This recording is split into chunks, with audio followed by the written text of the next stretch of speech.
All right. Welcome everybody to Millennials Are Killing Capitalism Live. Today we have a special guest. We will be talking to Alexander Aviña. Um, so, just a few things before we get started. Make sure that you do all the basic stuff, like the video, share it with folks, subscribe to the channel. You can also join, become a member, and support us on a monthly basis. There's a link, just a button that says join there that you can press. There's also, you could support us on Patreon. I believe that's in the chat, but if not, it's patreon.com/millennials are killing capitalism.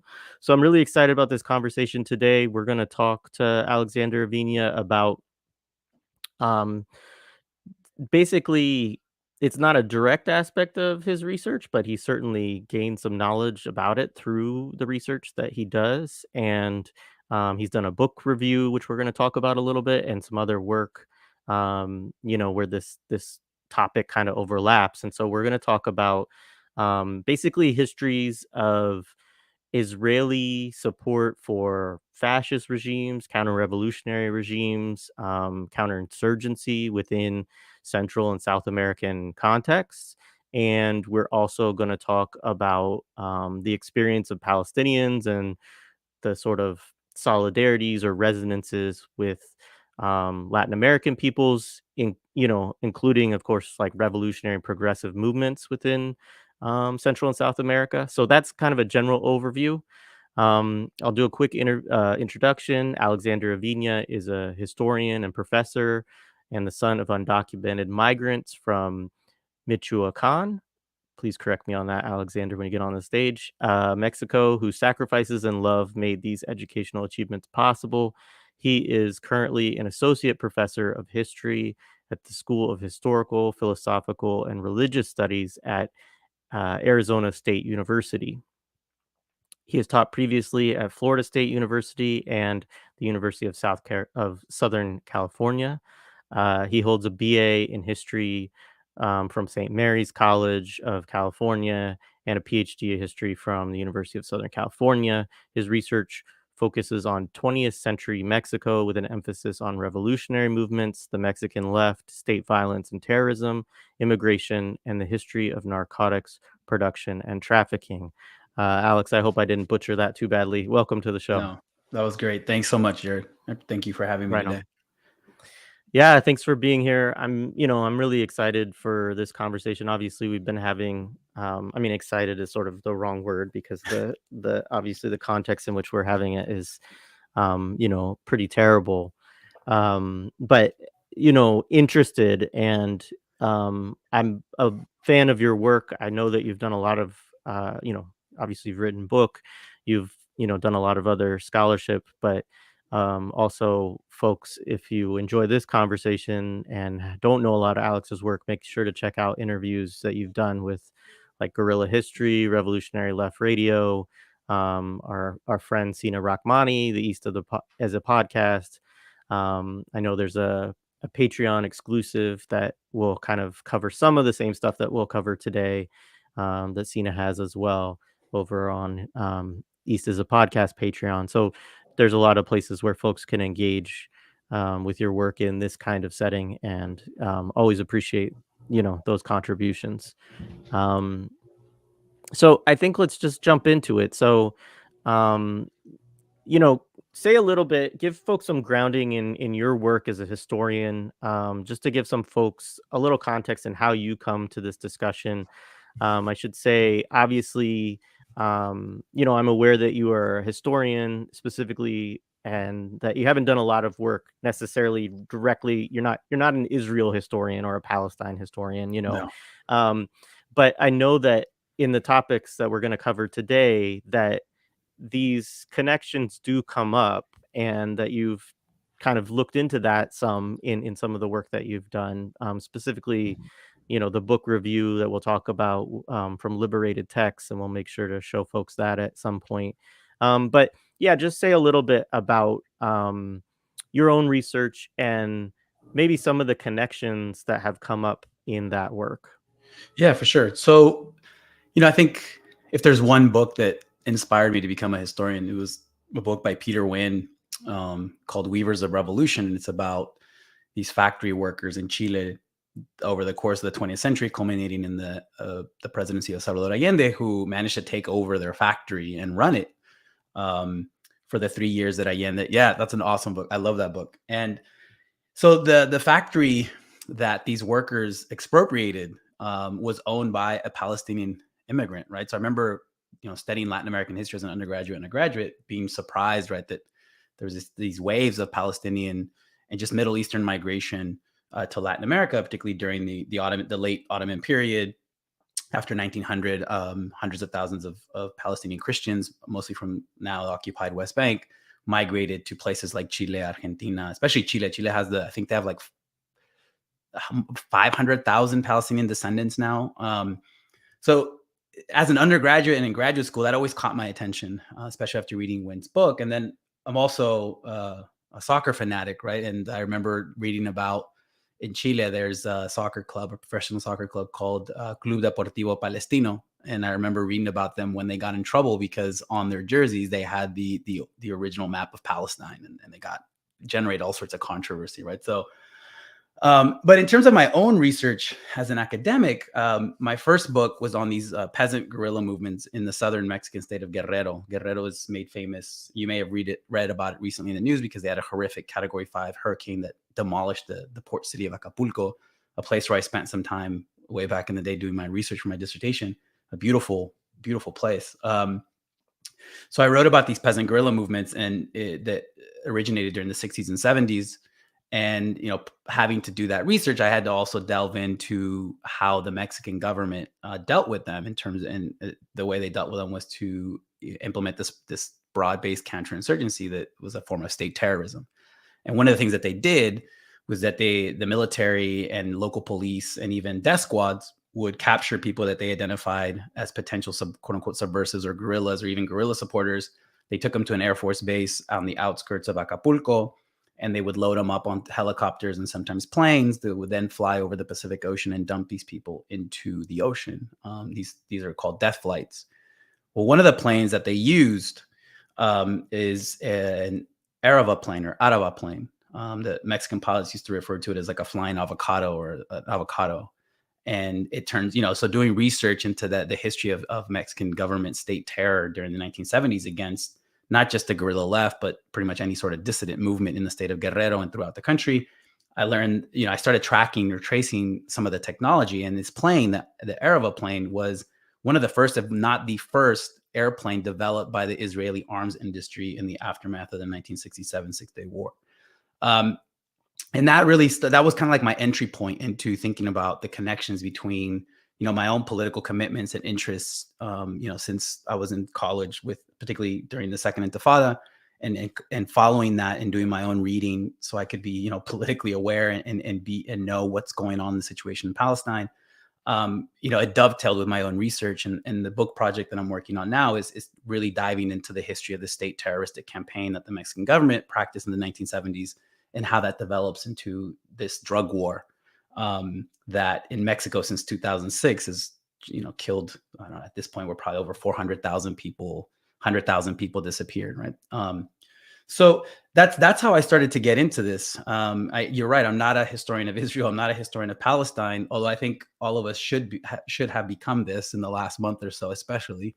But it was really thinking about how a particular technology of counterinsurgency was used in southern Mexico during the 1970s in this horrific practice of death flights, where something like 600 to 1,000 people in Guerrero never saw the return of their loved ones during the 1970s, right? And some of them ended up in the Pacific Ocean, having been dumped off of these planes.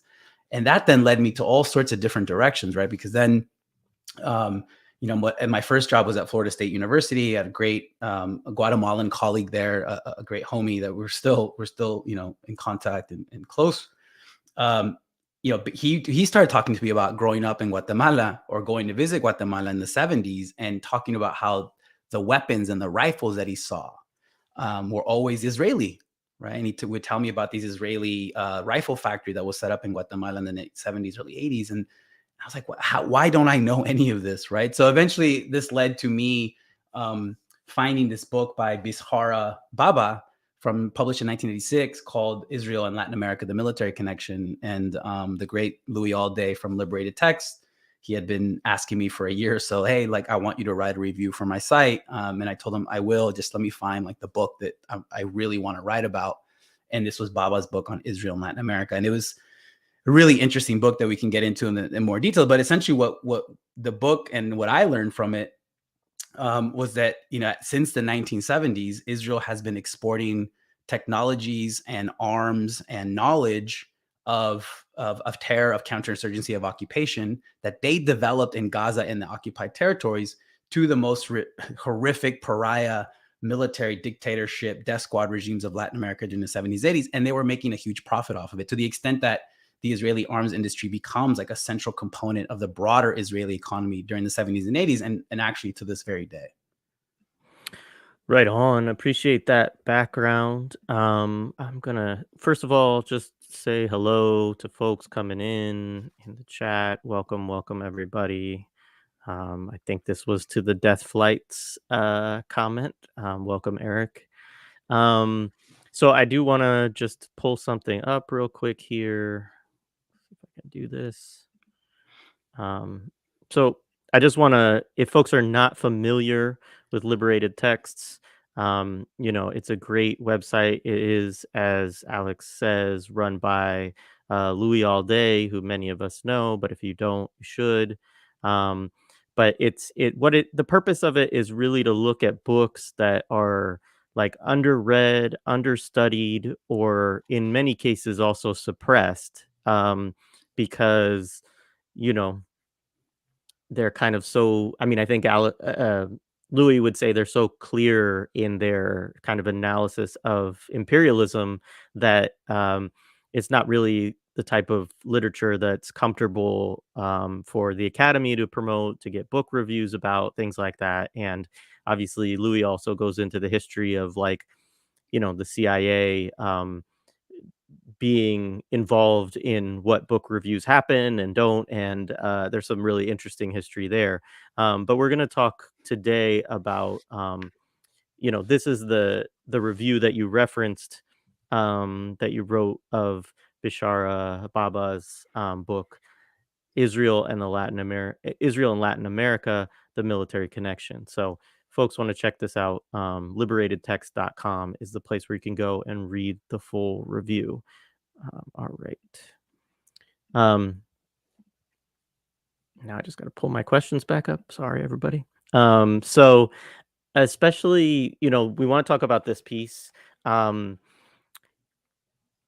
One of the things that comes up quickly in this review is, and you kind of alluded to it, is on a per capita basis, Israel, I think this in the book, it cites like 84 as the period because it's like kind of the era that it's Yeah. looking at.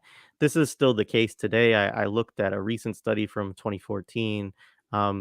Israel is, on a per capita basis, the largest arms exporter in the world. And it's not really close on a per capita basis. Like, at least from 2014, their per capita arms sales were double what Russia's was, which was number 2 in terms of exporting arms. Now, we should add the caveat, of course, this is per capita, it's on a per person basis.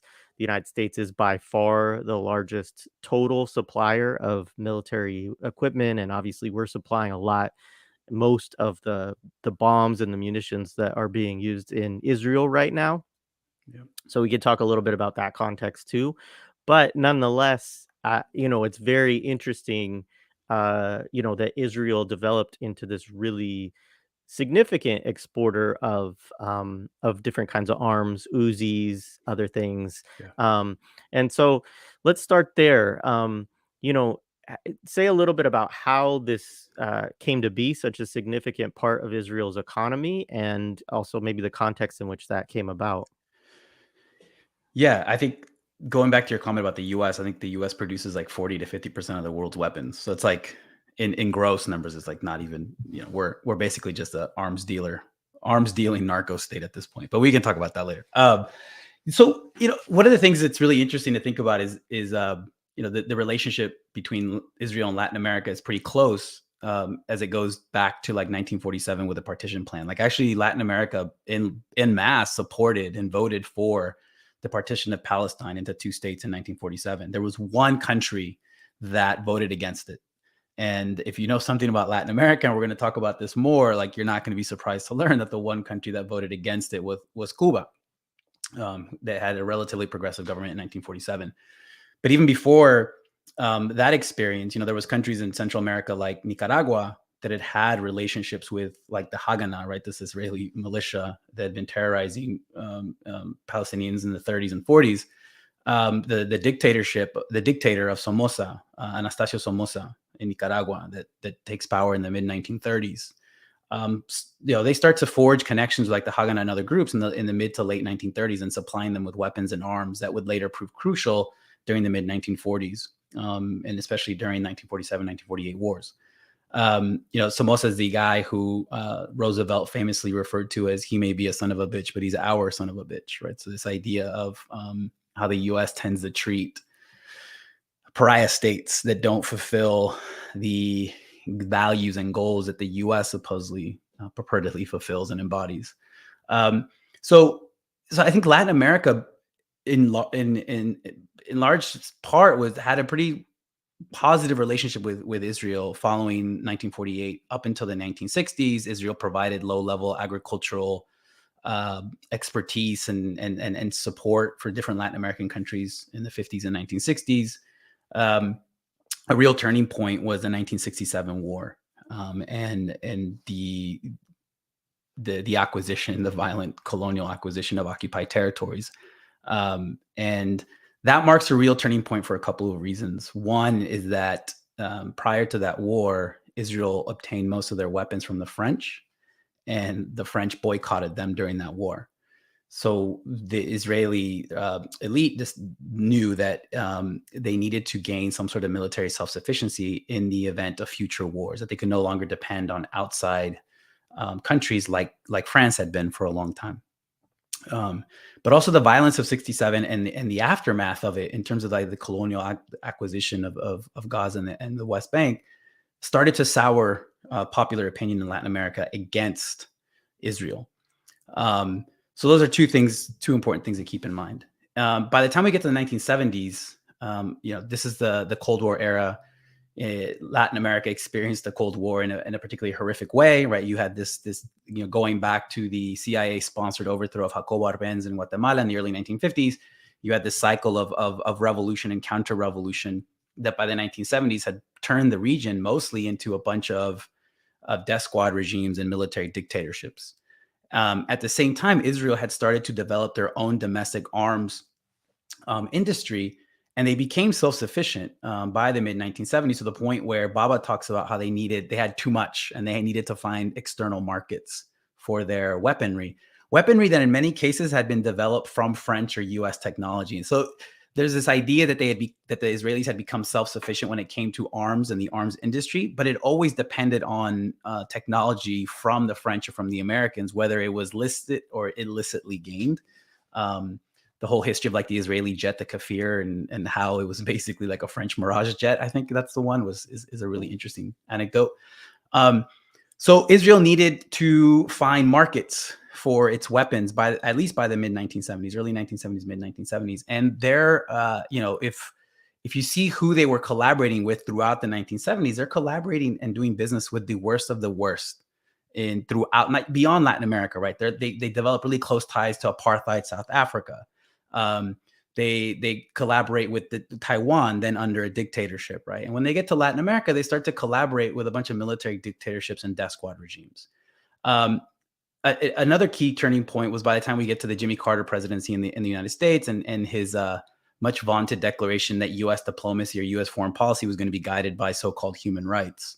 And they did, in some instances, attempt to practice that declaration by cutting off weapons to some of these dictatorships in Central America, especially.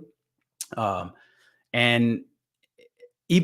the U.S. never fully cut off support for those regimes, and they still wanted to support some of these regimes. So this is where Israel steps in, is essentially like a proxy to sell to the regime, to sell weapons and expertise and knowledge to the regimes that the US government could not, because it could generate some sort of like domestic political backlash.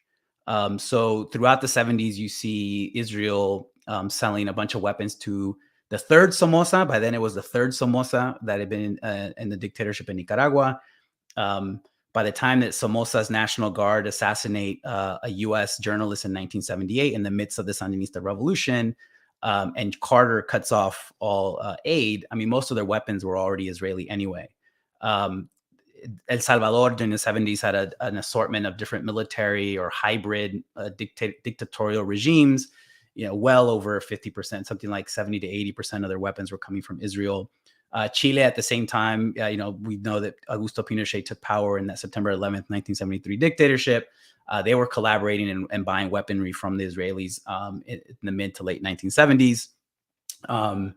And then you have this horrific dictatorship that takes power in Argentina from 1976 to 1983. I mean, this was like the one military dictatorship in Cold War Latin America that was the markedly anti-Semitic, right? There's a really famous testimony by Argentine Jewish journalist Jacobo Timmerman, who talks about how when he was being tortured, the torturers in those torture cells had images of Hitler and swastikas up on the wall. At the same time, Israel was selling weaponry to the Argentine military dictatorship, while also making attempts to rescue or advocate for certain high-profile Argentine Jewish citizens like Timmerman. So they had this really weird relationship there. I don't mean to cut you off, but there is a very interesting history of like the relocation of Nazis into Argentina in particular, I think. And obviously, I mean, not alone in that, because the United States brought over a bunch of them to help with the CIA and things like that. But there is a particular history there with Argentina. I think it's actually even in an X-Men movie where Magneto tracks down and kills an old Nazi in a bar in Argentina, if I remember. Yeah, the Cuban Missile Crisis X-Men movie. Yes. Yeah. Yeah, that's true. I think, but as someone said about, a month and a half ago, I think Argentina may have gotten like undue blame or attention when Canada had so many Nazis as well. But anyway, I mean, Southern Chile had German Nazi colonies that actively collaborated and helped the Pinochet dictatorship and did horrific terror practices in a place like Colonia Dignidad. I mean, there's some really horrific testimony and books written about this. Bolivia, the infamous Klaus Barbie, the Butcher of Leon, who manages to escape Europe through one of these CIA type rat lines, and he ends up pretty much collaborating with some of the worst of the military dictatorships in Latin America in the Southern Cone in the 60s and 70s, and he finds himself in Bolivia in the late 70s, early 80s, helping in a cocaine coup, as it's now referred to, right? Working with drug traffickers, but also working with the military dictatorship. So anywhere that the U.S. feels uncomfortable during the 70s and 80s, early 80s, anywhere that the U.S. feels uncomfortable doing business with some of these really, from their perspective, nasty or distasteful regimes, they leave that market open, and the Israelis will step in. And again, the Israeli arms industry develops to the point where it's a central part of their broader overall economy. Like Baba talks about how 40% of their industrial workforce by the early 80s is working in making weapons that then are being sold to some of the worst regimes, human rights violators in the world, not just in Latin America. But where they have the biggest impact, and this is the part that I focus on the most in the review, is in Central America.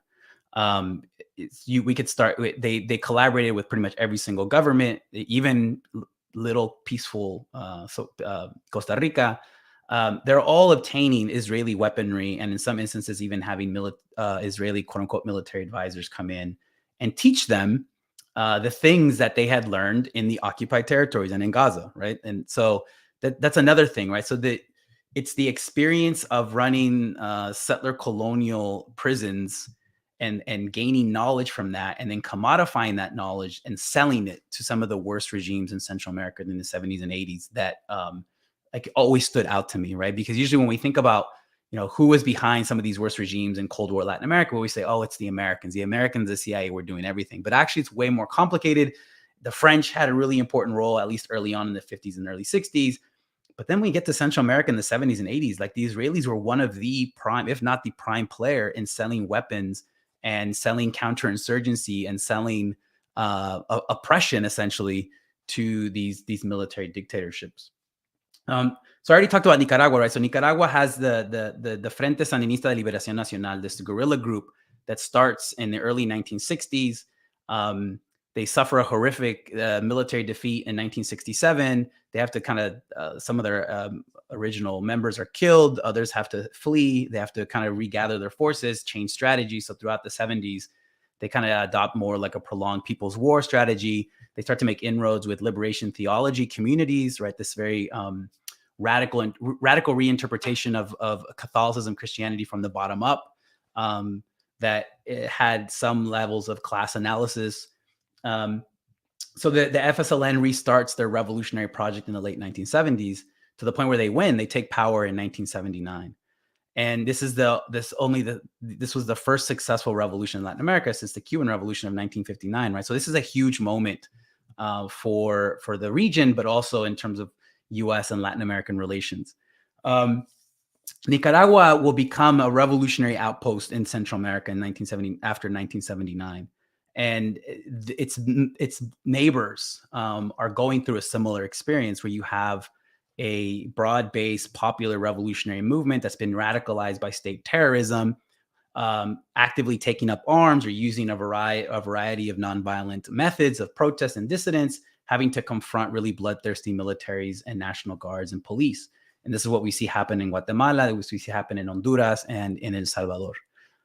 In El Salvador, you have the emergence of the Frente Farabundo Martí Liberation Front, FMLN, in the early 1980s, right, soon after the horrific assassination of Archbishop Oscar Romero while he's giving mass.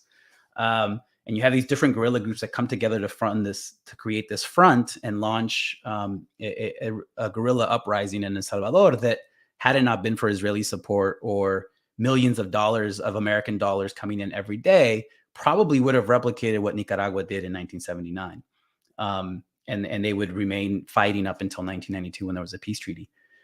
There, Israel provided a lot of weaponry, particularly when U.S. Congress resolutions and laws would prevent Carter and then Reagan from outright, military support for this death squad regime that's in power in El Salvador. So, one of the things that, in addition to weaponry, one of the things that the Israelis provided to the Salvadorian military and police was counterinsurgency know-how, right? So they sent hundreds of military advisors to train the Salvadorian military, to train the police. The Salvadorian army colonel Sigifredo Ochoa Perez has a really infamous quote where he says, they asked him in 1983 if his way of dealing with the guerrillas and the populations that supported the guerrillas was inspired by the U.S. And his response was, quote, no, they lost. The Americans know nothing. The Taiwanese and the Israelis, they do know, right? So these Central American militaries and oligarchs saw Israel as successful in putting down and controlling restive populations. So that's who they wanted to do business with. That's who they wanted to bring in. That's who they wanted training their military, their soldiers, and their police. Ochoa also had this crazy idea that Nicaragua was like the Lebanon of Central America, because Nicaragua was like the revolutionary outpost, and he also had some ideas of gained from the Israelis of how to deal with that situation. And as we know, right, Israel invaded Lebanon in 1982 to attack the Palestinian Liberation Organization. In Guatemala is probably the most horrific, most extensive case of collaboration between Israel and a military dictatorship. There, you had what the United Nations classified as a genocide. From 1981 to early 1983, more than 100,000 Mayans were killed by the Guatemalan military in this scorched earth counterinsurgent approach to dealing with a variety of different guerrilla groups that had organized to try to take out these oligarchs and their militaries and take power. And the Israelis were instrumental in training the Guatemalan military in quote unquote pacification and counterinsurgency, in providing those Araba planes that were used in military operations, but also in civic operations. They provided rifles. They even provided. And I'm like droning on, but I'll stop after this. But um, they eradicated these urban guerrilla movements in Guatemala with the use of Israeli computer technology. Essentially, they were able to to set up a computerized database that would allow them to track these urban guerrillas. They would tap into phones, and that allowed them to surveil, to control, and eventually eradicate these urban guerrilla cells. And this was all technology that was based on Israeli experiences in Gaza and in the West Bank in terms of trying to control, surveil, and exterminate different radical armed struggle groups in Palestine. And that's how they eradicated the urban guerrilla front. In the countryside, it resulted in this genocidal campaign that saw, again, over 100,000 Mayan peoples killed. More than 626 communities were essentially eradicated from the face of this earth. And then in the aftermath, they went and reorganized rural agricultural life with Israeli advisors in terms of using the kibbutz style way of agricultural production, and as a way of also kind of continue to monitor, surveil, and control potentially restive rural Mayan communities who may still have had subversive thoughts even after this horrific counterinsurgency that was led by General Efrain Rios Mott. That is, thank you for that. I mean, that's extensive and wild. As you were talking specifically about the computer aspect, that's really interesting. I mean, on the one hand, I found the part in the review where you talk about how, these countries went to Israel because, um, the U.S. was not as good at counterinsurgency, not as good as counter revolution. They had lost Vietnam after all, right? Um, but the technology point is really interesting because in Vietnam was the first time that the United States started to develop similar technology. It's basically, I mean, a lot of the history of what we call the internet is based off of trying to track and surveil and control and predict, basically insurgent behavior, quote unquote, from Vietnamese people, North Vietnam in particular, but and also South Vietnam. Not that it's a fake distinction, but that's the way the U.S. was talking about it at the time, of course. But and so there was a program called Operation Phoenix, and a lot of what comes after it in terms of the development of technology in the United States, a lot of it first goes into developing databases for police departments and stuff like that in the late 60s, early 70s to deal with radicals. Mhm. But then, I mean, there's work around it. I haven't read all of Yasha Levine's book on Surveillance Valley, but basically a lot of the technology that we have today is born of that fruit of Yeah. surveillance technology. And so um it's a wild history, and it's interesting to hear that also from the perspective that, of course, like, Israel was also innovating, right, in this field in terms of how they were trying to control Palestinians, and they're still thought of that way. And I guess that kind of leads into another question, which is to just sort of, if you could talk a little bit about also, the kind of border occupational infrastructure and training and surveillance and spyware and things like that, Israel is still a massive kind of supporter of, that has a lot of ramifications within Central and South America as well. Yeah, it's huge, and it marks like the development of the Israeli arms industry from the 70s and 80s to today, and a lot of it has to do with border technology. Let me just go back and mention a couple of things that I forgot, and your comments kind of sparked or reminded me of these. One, I forgot to mention that during the Sandinistas' power during the 80s, Israel was also secretly and illegally funding and training and arming the death squads known as the Contras, right? So again, part of that quote unquote Lebanon strategy to a certain extent. And then during the 80s, Colombia gets a ton of support from Israel. The military gets a ton of training and arms from Israel, but also a lot of the right-wing paramilitary death squad groups were also gaining training and support and arms from Israel. Carlos Castaño, who was the head of, currently in prison, don't remember if he's in prison in the U.S. or in Colombia. He was the head of the most notorious right-wing death squad, paramilitary death squad called the AUC.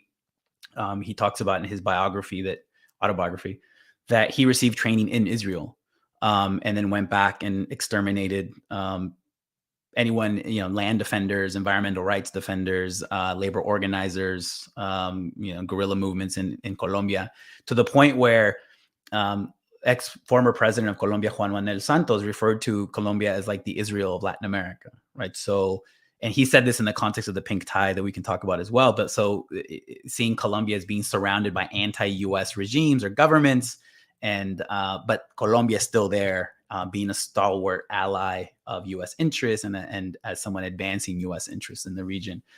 Santos has actually in the last month or so changed his tune quite a bit after witnessing what's going on in Gaza. So that's kind of interesting to monitor his change on that. In terms of the border stuff, yeah, I think it's interesting to talk about Vietnam, because McNamara's line was also like an inspiration for the type of technological border wall that the U.S. tried to implement in the U.S.-Mexico borderlands in the 1970s. And obviously it failed, just like it failed in Vietnam to stem guerrilla forces from crossing this border that was set up by Robert McNamara and the U.S. military forces. So one of the developments that we see from, let's say, like Israeli support for these death squad regimes in Central America in the 80s to what's been going on the last, like, let's say 20 years in the region, is you see a technological advance in Israeli arms industry development of things like border technology, obviously based on the use of Gaza and the West Bank as laboratories.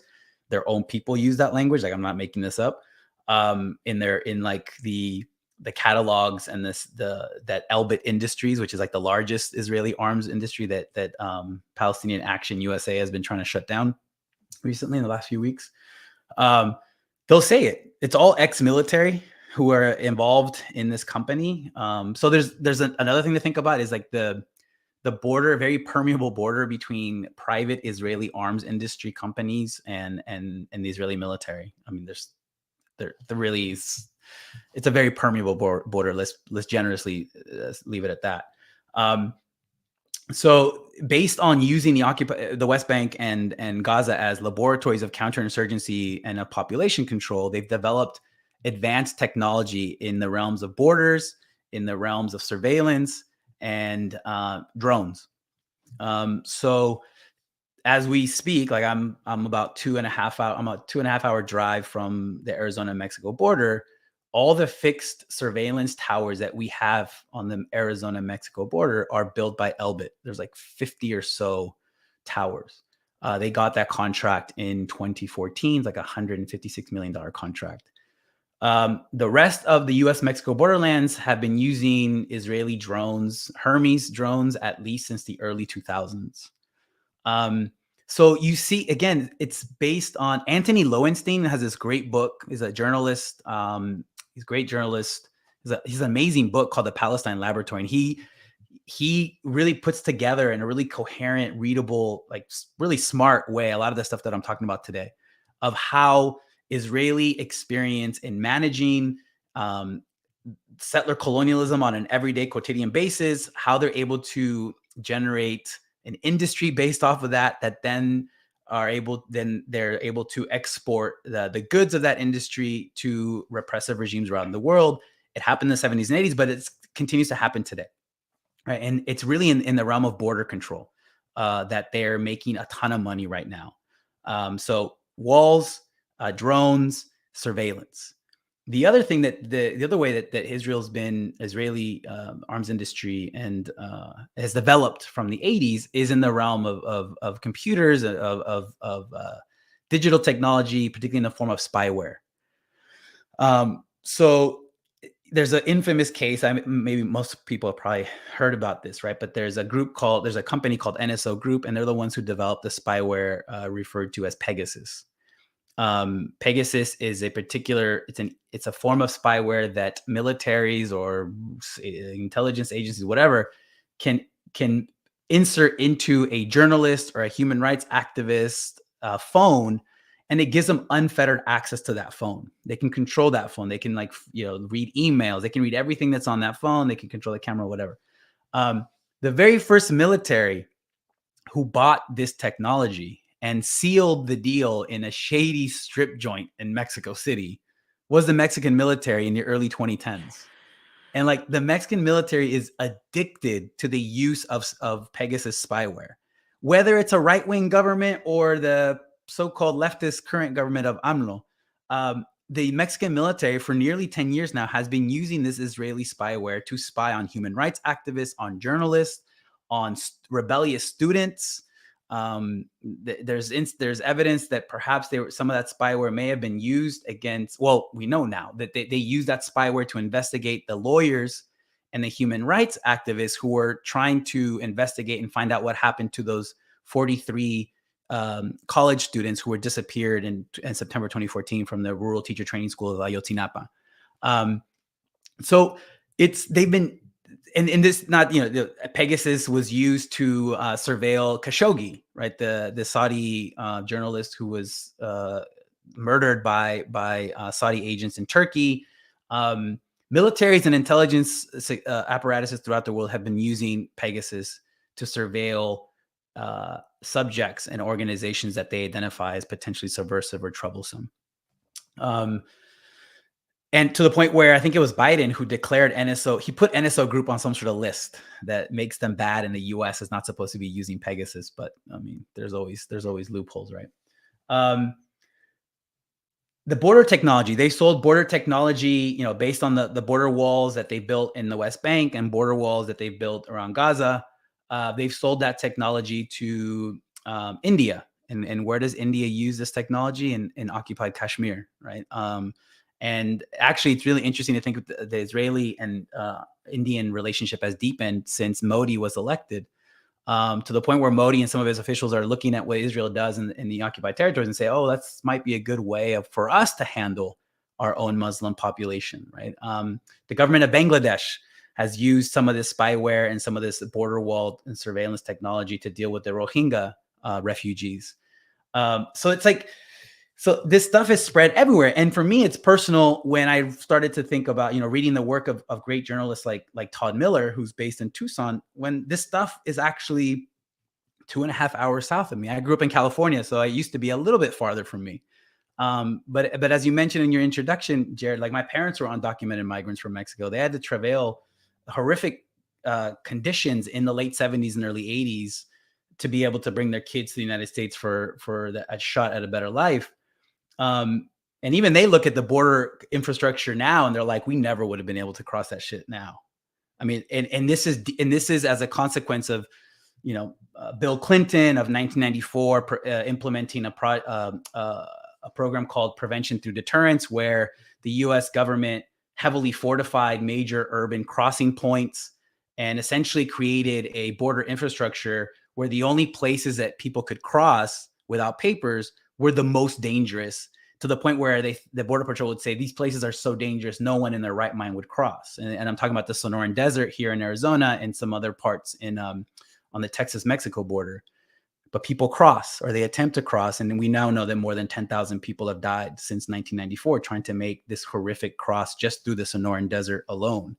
And that border infrastructure is fortified. It's maintained since the early 2000s, fundamentally by Israeli technology, by drones, by these fixed towers.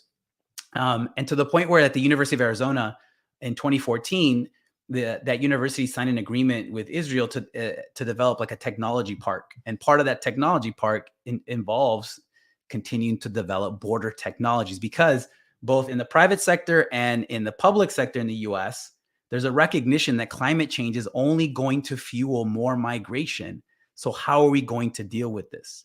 And their first recourse is to go to the counterinsurgent approach, to go to the border approach. And who has the most experience with that? Who has the most advanced technology with that? And that's Israel. And that's why we see this deepening to the point where people like Todd Miller and Jimmy Johnson refer to the US-Mexico border now as the Mexico-Palestine border, or the Mexico-Bethlehem border, right? Because what we see in the West Bank in some ways looks very similar to what we see in the Arizona-Mexico border to this day.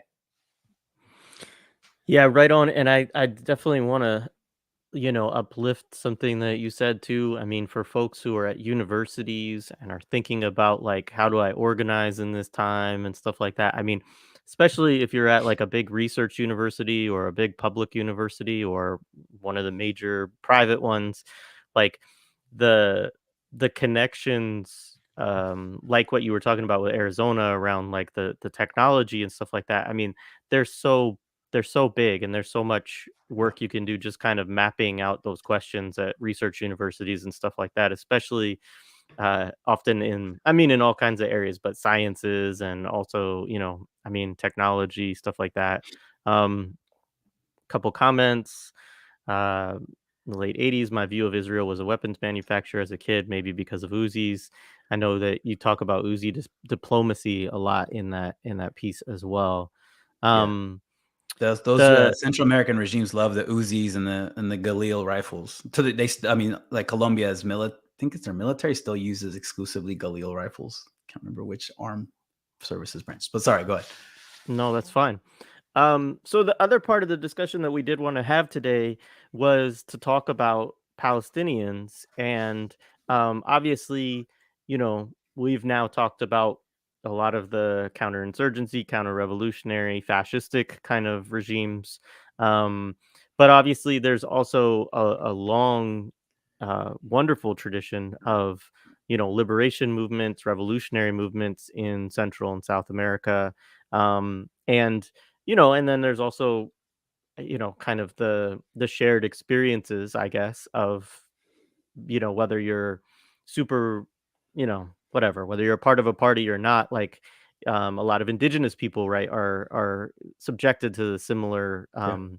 situation as the Palestinians within these countries. And so, can you talk briefly about kind of the history of Palestinians in Latin America before kind of moving to transnational collaboration, solidarity, and revolutionary movements? Yeah, no, I think your comment about shared indigenous struggles reminded me that in the Tohono O'odham nation, they have a lot of these Israeli-made surveillance towers implemented there on the Arizona-Mexico border without their consent. And people talk about how the loud buzzing that they make, and it's just a lot similar descriptions of what this technology sounds like and feels like is what we read sometimes from coming from Palestine. Um, yeah, as I mentioned earlier, like there's been a long history of migration of Palestinians to Latin America during the late Ottoman period. A lot of Palestinian Christians went to Latin America, particularly after 1900. There's a class dimension to this as well. Many of them were merchants. They had a little bit of capital, so in places like Argentina, Southern Cone, actually throughout most of Latin America, sometimes Palestinians would be referred to as like Turcos, like the Turks, right? Because they're coming from the Ottoman Empire and all these diverse populations that are coming from West Asia to Latin America, like the Palestinians, like Syrians, like Lebanese. They're all lumped into this like category of the Turk, and particularly because many of them are involved in mercantile activities. So as I mentioned earlier, Chile has the largest population. There's also significant populations in Central America, which adds like another dimension. So in a place like El Salvador has had two presidents of Palestinian descent. A former guerrilla from the FMLN, Jorge Shafiq Handal, ran for the presidency in the early 2000s against Antonio Saca, who was also a descendant of Palestinians, right? So that's like an interesting dynamic. The current president of El Salvador, Nayib Bukele, is also a descendant of Palestinian Christians, a stalwart supporter of Israel. He's a dictator in the making. If you guys have followed what he's been doing with just expanding this horrific carceral system in El Salvador as a way to deal with gangs like MS-13. But Chile is the country that had the most significant population. You also have significant groups in Argentina and Brazil. You start, and again, to go back to a point I made earlier, Cuba plays a really important point in the, particularly once we get to the Cold War period of transnational revolutionary links. So after the Cuban Revolution of 1959 and the eventual acquisition of power by the July 26 movement led by Fidel Castro, you have the deepening relationship in the early 1960s between the Palestinian Liberation Organization and the Cubans.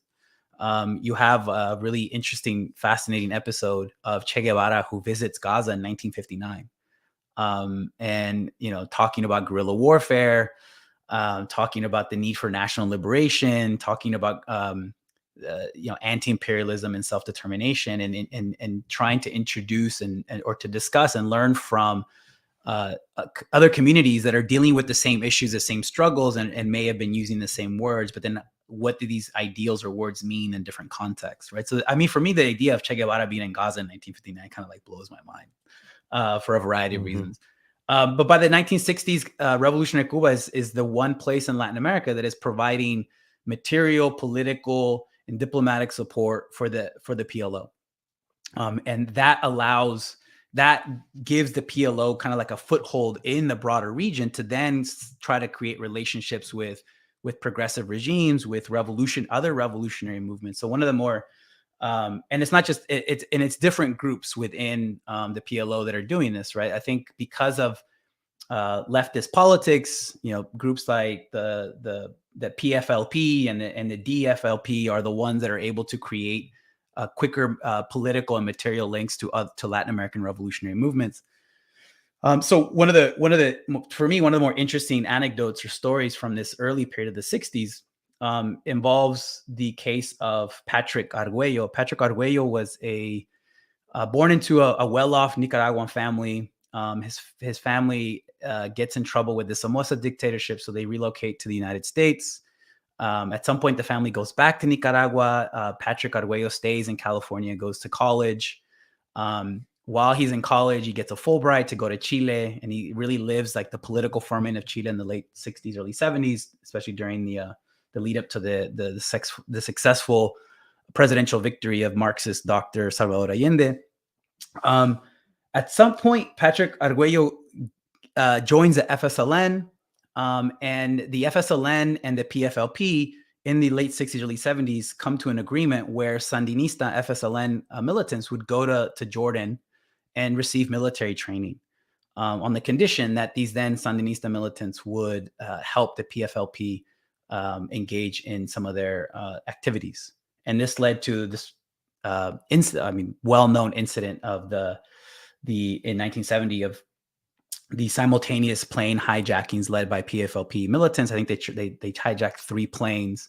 One of the planes involved Patrick Arguello and Leila Khaled trying to take control of an El Al flight as it left West Asia, Europe, and it failed. The hijacking attempt failed, and Patrick Arguello, when the plane makes an emergency landing in London, cops shoot him dead, and they capture Leila Khaled.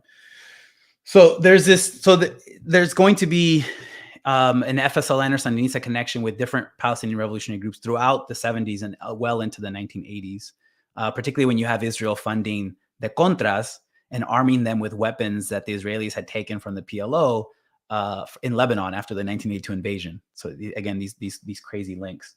But it's really, again, it's Cuba that's leading the charge for Palestinian in Latin America. It's Cuba that's really placing the highlighting the issue of Palestinian self-determination and national liberation in the region throughout the 1960s, 1970s, to the point where Cuba is also helping the PLO diplomatically. In the early 1970s, Cuba actually cuts off diplomatic relations with Israel. I think it was 1972 or 73, and it remains so to this very day.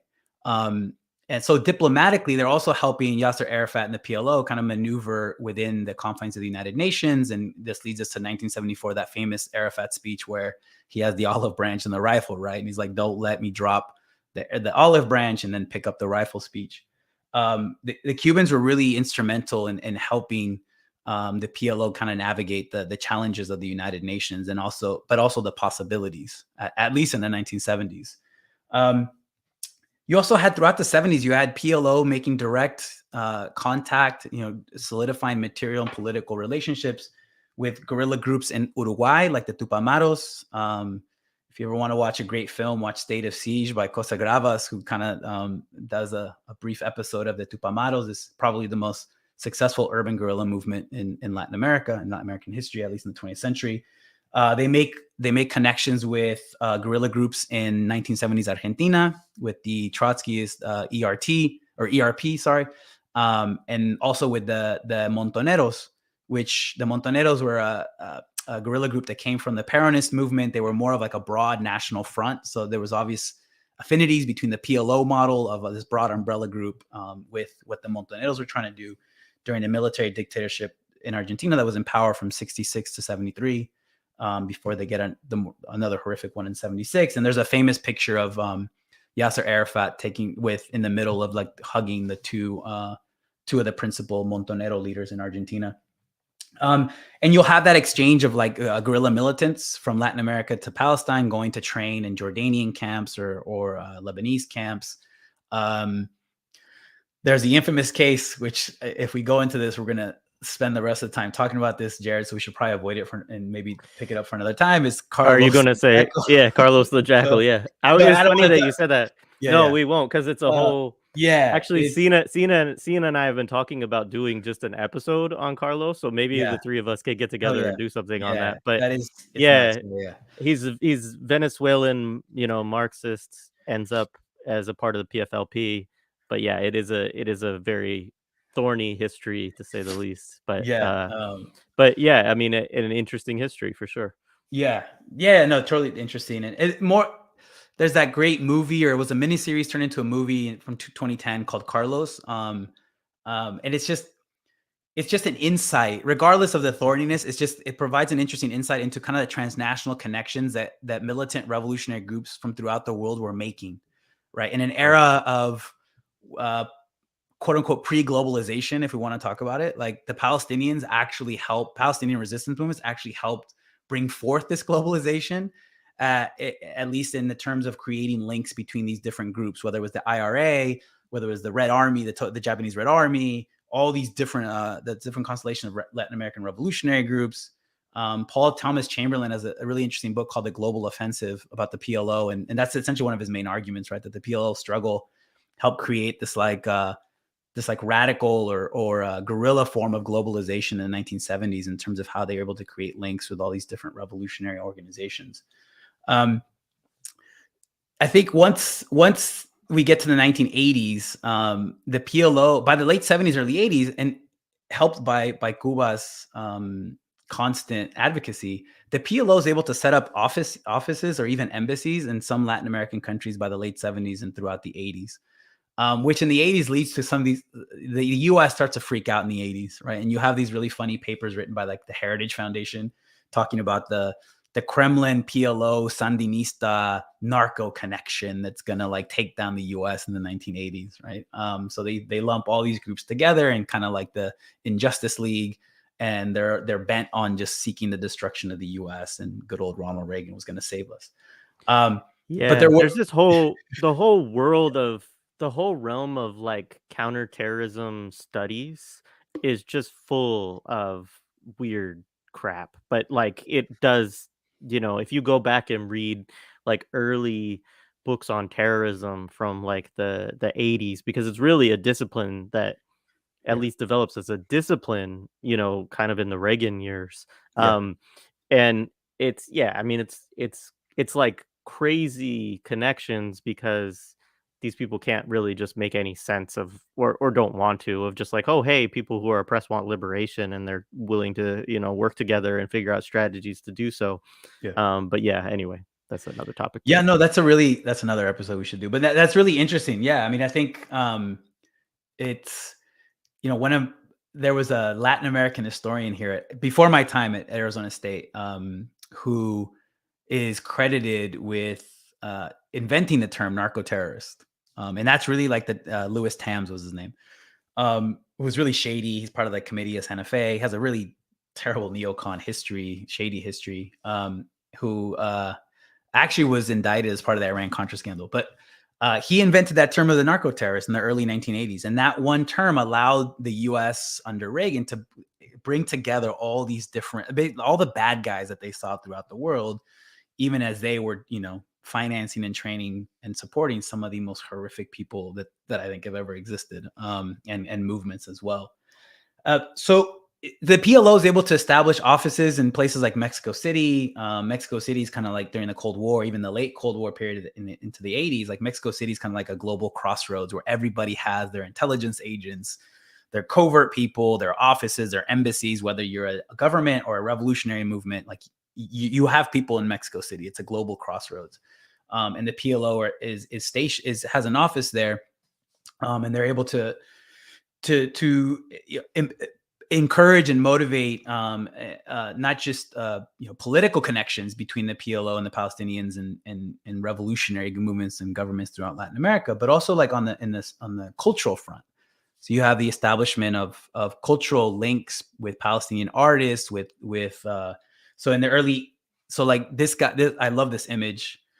This is by Syrian-born artist Burhan Karkutli, who throughout the 70s was a big advocate, worked for the PLO as an artist, as doing this type of like art and agitprop propaganda. And he goes to Mexico in the early 1980s, and that first image is of Emiliano Zapata and Al Husseini, right? And the translation is something like long live Zapata and the Mexican Revolution, long live Al Husseini and the Palestinian Revolution. And based on what I've been able to figure out online, I haven't been able to physically go visit the Palestine office in Mexico City, but I think the original art of the original piece is hanging in the lobby of the Palestine embassy or office in Mexico City. So I need to go check that out. During the same tour, Burhan Karkutli was also doing in Salvador and trying to advocate and to link the FMLN guerrilla struggle in El Salvador with what was going on in Palestine.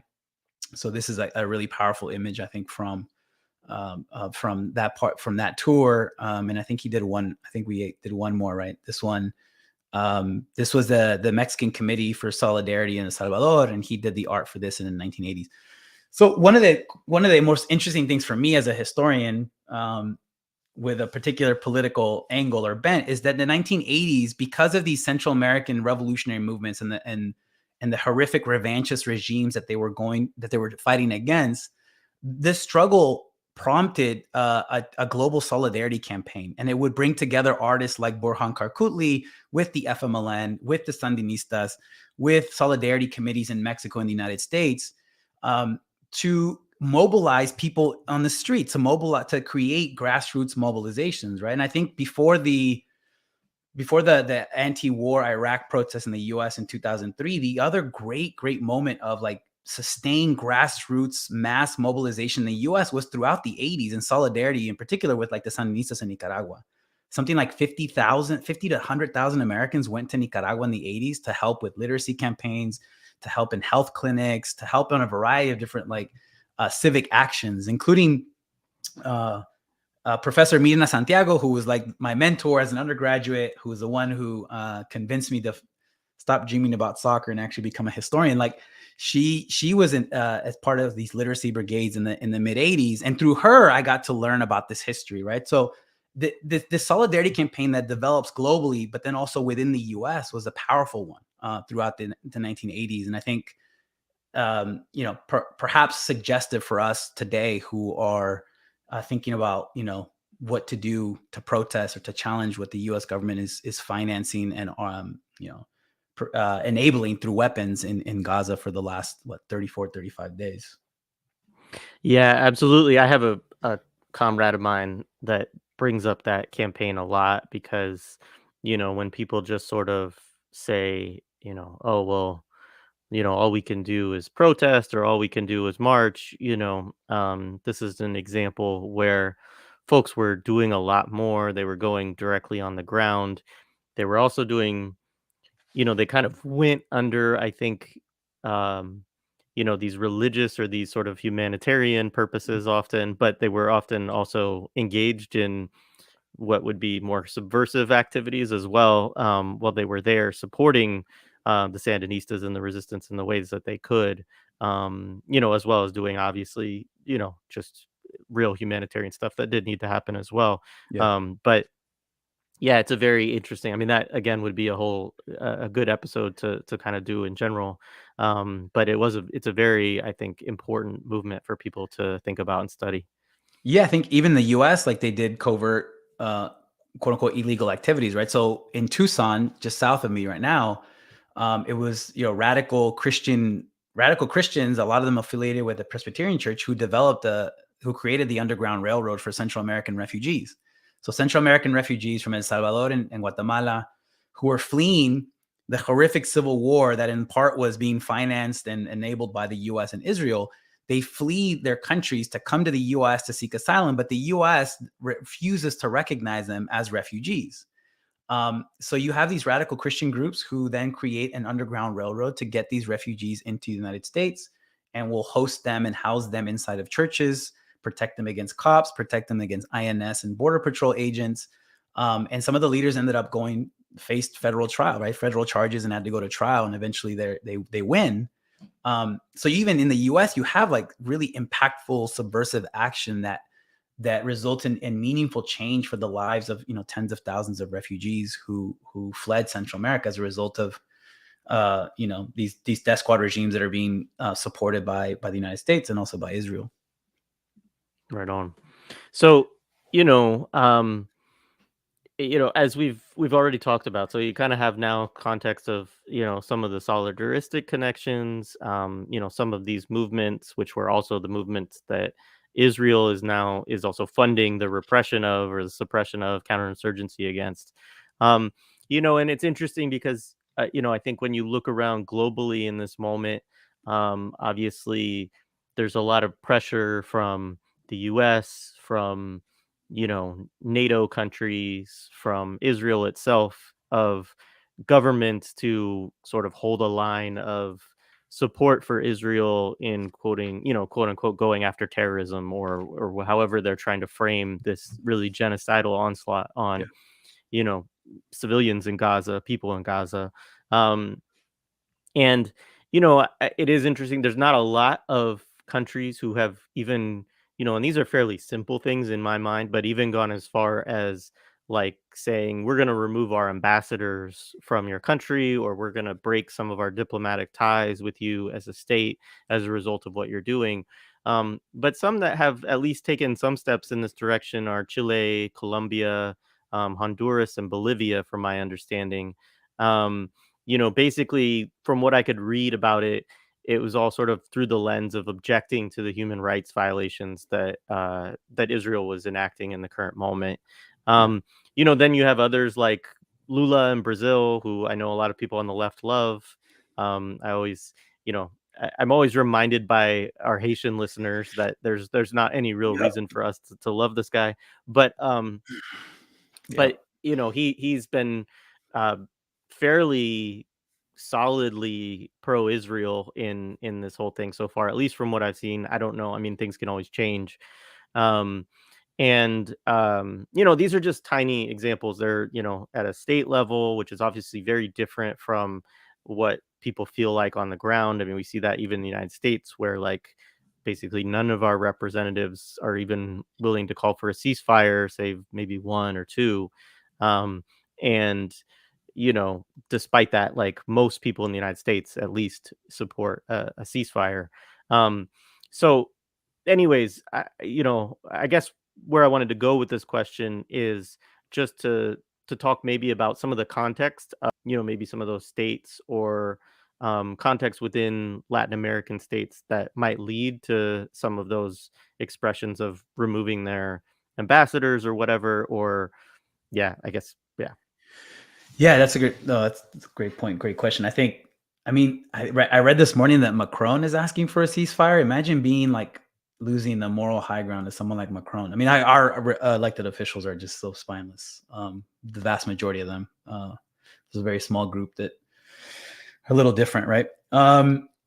Yeah, I think so. Yeah, so we have Bolivia has severed diplomatic relations with Israel, and this is something that they had done, that Evo Morales had done in like 2009. But then when the coup happened and this freak Christian fundamentalist Yanina Añez took power in the coup, what was that, 2018? 2019, they one of the first things they do is they reestablish diplomatic relations with Israel. And you have this weird thing in South America, especially. I mean, I think I'll probably throughout Latin America, where right-wing movements at rallies will wave around the Israeli flag. Like we saw this in Brazil, like Bolsonaro supporters especially would do this. So it's really interesting how, I mean, I maybe it's similar to kind of like the Christian Zionist phenomenon we see in the United States.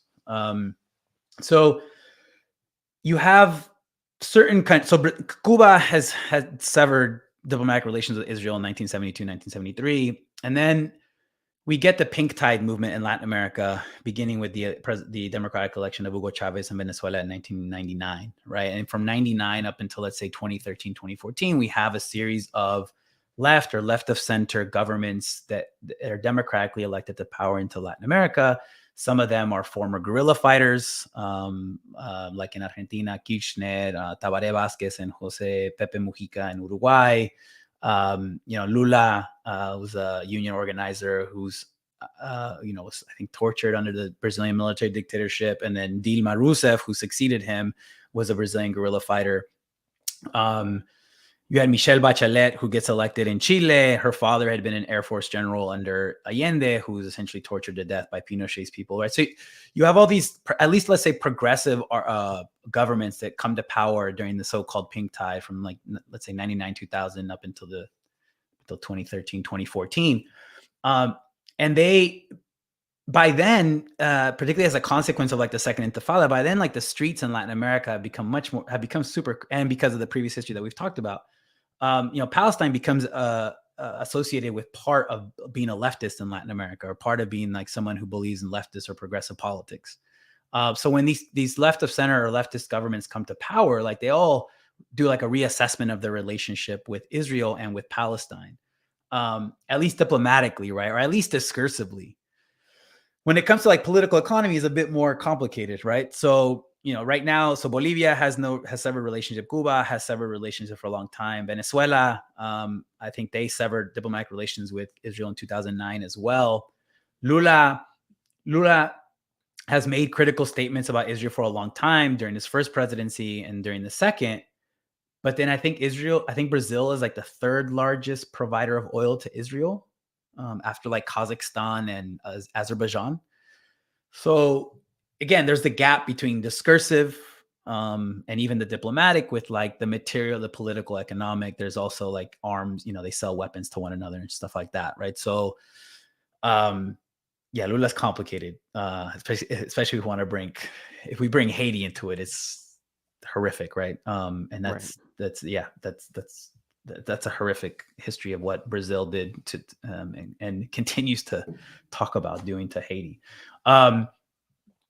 Then you have, for me, so Boric in Chile, when Boric wins election in 2019, 2020, I can't remember when he won the election. I'm really bad with years. As a historian, it's kind of ashamed to say that. But he starts to talk about Palestine really early on, right? And again, Chile has a pretty massive Palestinian diaspora. Again, there's class differences. Like you can't assume that just because someone's Palestinian in Chile, they're going to have a certain politics. But there's still overwhelming support for Palestine, for the idea of a free Palestine.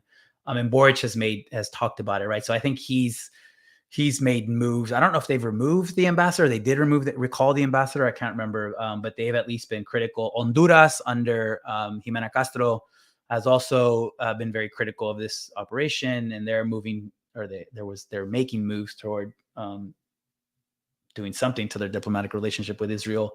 For me, the most interesting has been Colombia. Again, Colombia was quote unquote the Israel of Latin America from the 80s to the 90s to the 2000s. But then you get the election of Gustavo Petro, who, again, like the earlier pink tide, he's a former guerrilla fighter. The M19 movement that, like, for me, as someone who wrote about guerrillas in my first book, like the M19 is one of these movements that like fascinates me. Like they're really interesting. Like people should check them out in terms of some of their actions and what they believe that their actions would provoke, like stealing Simón Bolívar's sword, this really infamous incident that happened in the 80s in Colombia, or like tunneling into underneath a Colombian military arms depot and then like stealing all their weapons. It's pretty badass. But So Petro becomes elected to as a former M19 guerrilla. M19 signed a peace treaty with the Colombian government, I think in the mid '80s. So they've been involved the parliamentary route ever since then. Petro wins the election, and he's been surprisingly one of the most steadfast critics of Israel during this whole 34, 35 day long genocidal operation that we've all been witnessing. And if you follow him on Twitter, like he's very, again, it's discursive. Like maybe will we, the national police in Colombia is all outfitted with one type of Israeli rifle. The military has another type of Israeli. I mean, there's a Galil rifle company factory in Colombia, right there. So materially, there's still links, but discursively, at least, Petro has been very powerful in condemning, and really early on, like he was one of the first amongst Yeah. the countries that hadn't been vociferously against criticizing Israeli settler colonialism for decades. So I think Petro has been really interesting to follow in his critiques of what's been going on. Yeah, I think we did our episode on this, YouTube episode with Max Isle on like October 13th or so. And by that point, Petro had already come out and issued a Yeah. very strong statement. And Max actually commented on it at the time, and so yeah, like that's way before we got to the point of like the really, atrocious. I mean, that's not really true. There was atrocious war crimes from the very beginning of it, but like it certainly wasn't didn't wait until 10,000, people had been killed or, Yeah. 5,000 children or anything like that. So yeah, I mean, that's interesting. Um, Let me say this, if folks have any questions, feel free to drop them in the chat. Was there anything else, Alex, that you wanted to get to that we didn't really touch upon too much? No, I think to my great shame, Mexico's president said last week that he will not change anything in the relationship between Mexico and Israel. I've yet to see like a convincing, piece explaining why that is. There's possibilities. I think there's like 2 Mexican hostages in Gaza. Maybe that's why he doesn't want to. I don't know. Yeah, I could talk about AMLO for a really long time. I think one of the only other thing I want to say is one of the coolest slogans that I've seen in the protests in the U.S. is one that says, "From Palestine to Mexico, all the walls have got to go." And I think for me, I think that's one response to when people ask me, well, why do you care so much about Palestine when you're like in Arizona and you're like Mexican American, whatever. And that's one very clear way to be like, no, the border struggle is their struggle is our struggle. Right, where the border there is similar, if not exact, to the border here, and the borders have got to go. So no one's free until all of us are free, and in this case, I would say none of us are free until the Palestinians are free, especially in a place like Arizona, where we see this Arizona Palestine border so clearly. So I just wanted to highlight that slogan, and that slogan goes back to 2014 when people on the streets protesting Ferguson were making connections to Ayotzinapa and the disappeared students there with what was going on in Palestine at the same time during yet another genocidal operation in Gaza, right? So just to think about these things internationally and globally and what links them together materially, and for us in the Southwest at least is borders, and it's just something to think about. Yeah, absolutely. Hector, thanks for coming through. Shout out to you. So, uh, but I think we should commit to doing a Carlos the Jackal All right. episode. It's only fair if we bring Cena in, though. We gotta bring We Cena have in. to Yeah. include Cena because see, here's the thing. So Cena and I were talking about this for a while, and we wanted to do like an audio like kind of documentary thing, and then we were like, oh, maybe we'll just read the books together, and then we were like, oh, maybe we'll just do a movie review and kind of sit and talk about the movie. So there's all those ideas on the table, but let me just say a couple of things quickly, which is that probably one of the most controversial figures, um, both among obviously like bourgeois or mainstream political stuff. I mean, this person, in their view, is just a straight up terrorist. and was one of the most highly sought after. I mean, when I was a child, I remember, stuff on the news about trying to catch this guy Yeah. and, that kind of stuff. And so, um, a very big deal in terms of kind of the history of terrorism, quote unquote, and the history of counterterrorism too. Um, the other thing I would say is that he's also pretty contentious among left wing movements. He had, you know, right or wrong, like some folks would have called him more of like a mercenary, right? Or like a kind of hired gun for left wing movements. He also had a couple of operations that went pretty horrifically badly, and that hurt his own relationships with um, a lot of Arab nationalists, Palestinian, PFLP in particular, but even subsequent ones, and messed things up with Libya as well. And so there's like it's enough of a history that it really requires a much deeper conversation, with a lot of like stories and nuance and stuff like that too.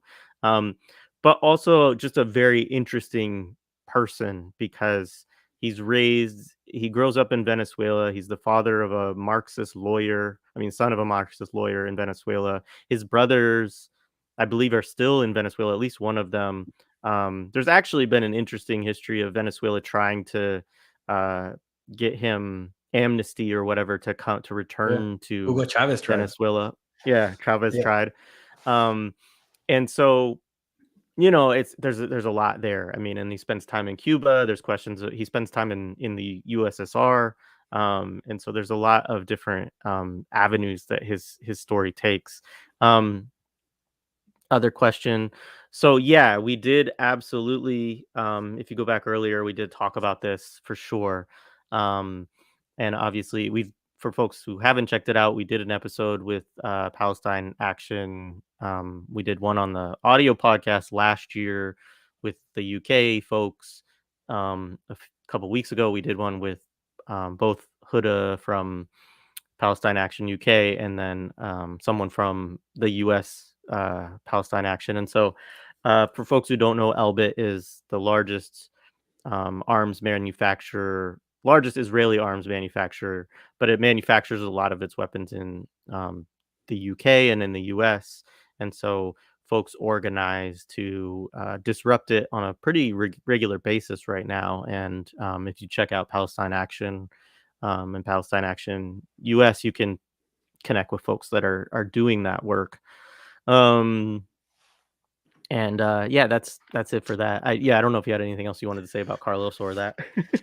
Carlos. I think if you about Elbit, like I tweeted something like a while back, and then people have been retweeting it.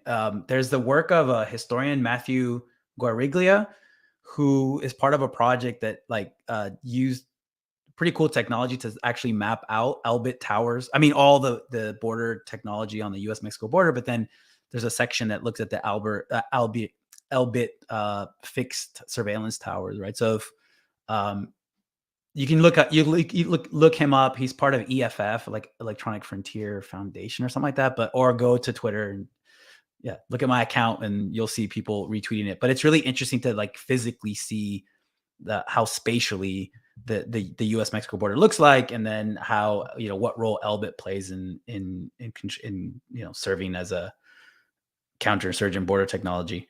About Carlos, like I said, I think his first name is Ilyich, which I think is interesting. Yeah. And his His brothers like Vladimir and Lenin. Yeah, right. Vladimir Lenin. So his dad was. Yeah, I mean, I think it's fascinating. I think the dad is interesting because a particular moment in the 50s of the Latin American left. Nixon, when he was the vice president, went to Venezuela in 58, and like he barely escaped with his life. Like Venezuelans like trashed his car. Like Eisenhower, yeah, had to put like Marine forces on standby because they thought they were going to have to rescue Nixon. And the reason why these Venezuelan protesters were pissed, most leftist protesters was because of what the U.S. had done to Jacobo Arbenz in Guatemala. So it's really interesting, and for U.S. support for I think the Venezuelan dictator. I think it was I can't remember. I'm going to get this wrong, so I'm not even going to try the name. It might be Marco Jimenez Perez, but there's a I probably got that wrong, but there's a Venezuelan dictator who had just been overthrown when Nixon went, and he was extensively supported by the U.S. and that's the reason why. If you look at the video, you can find the news footage of the time on YouTube, and it's kind of the driver said that like they had to use the windshield wipers to get the spit off of the windshield so they could drive. I mean, it was like crazy, right? The thing about Carlos, I think, as I mentioned, for me, the most interesting thing is like these transnational links between different revolutionary movements and how they actually moved, communicated, learned from one another. I think that's interesting. And I think he also brings up not just him, but just the PFLP and other groups in general of the Palestinian groups of the 70s and other revolutionary groups, right? Like it should generate a discussion about tactics, right? And the in terms of like plane hijackings or whatever, right? Like you could have an interesting discussion about the type of tactics that were used, those type of tactics, and kind of like the consequences of it, right? For the Palestinians, a direct consequence was like Black September in Jordan, right? Which was like pretty horrific. So yeah, so I think Carlos the Jackal could also be like a window or a vantage point into kind of engaging in that type of conversation if we wanted to, and then in tracing how some of these revolutionary movements moved away from those tactics, right, and adopted others that they saw as more efficacious or productive politically and militarily. Yeah, one of the most kind of, just to give folks one snapshot, one of the most kind of daring and also amazing things that he was a part of was like an attempt to take over the OPEC, which is the Organization of Petroleum. I'm gonna Exporters mess this up. Consortium or something like that. Yeah, the petroleum exporting countries. Yeah. Oh, countries. Yeah. Um, and so they held a meeting in Vienna, and he and a few other guerrillas, like, armed, took over this meeting. And basically, I think their demand, because I think this was connected to the PFLP at the time, was that the OPEC countries basically maybe engage. I don't want to talk too much about it, but anyways, they had demands upon the other OPEC countries, a lot of whom are Arab, of course. Um, and I think Venezuela was probably already in OPEC at that time too. But I don't know for sure. But anyways, like, to use their leverage in different ways um, to push for the freedom of Palestine, I believe, was the sort of connection there. I'd have to go back and study that Yeah. particular example more. But anyways, they end up kidnapping some folks and hijacking a plane and taking them. And then there's a whole fiasco around that. I think they end up killing somebody that was like a Libyan minister or something like that, and that pisses off Gaddafi. And so there's like this whole charade that goes on with it. But yeah, I mean, it was a whatever folks think about it, it was a pretty incredible historical moment, and he wasn't captured as a result of that. He ends up, Yeah. you know, running around for another 20 years, basically, engaging as he can in different actions. So, I yeah, think in that action, he was supposed to kill the Saudi representative and the Iranian representative, right? I think, and he didn't it do might it, have and been. that got him into trouble with the PFLP, I think, at the time. Yeah, Yeah, yeah, I know that whatever happened was not what was supposed to happen, and yeah, that and yeah, he ended up causing issues where there weren't issues before, and not resolving what he was supposed to resolve with the action. But yeah. Um, anyways, enough of us doing pseudo history on Carlos the Jackal. Yeah. We will study it and do something on that. But yeah, thank you everybody for this. Much appreciated. Thank you, Alex. No, thank you, I man. This don't have was great. anything else to say. Just share this with folks if you think that they'll be interested in it, if it's useful for them. Yeah, all that other stuff. And everybody have a great day.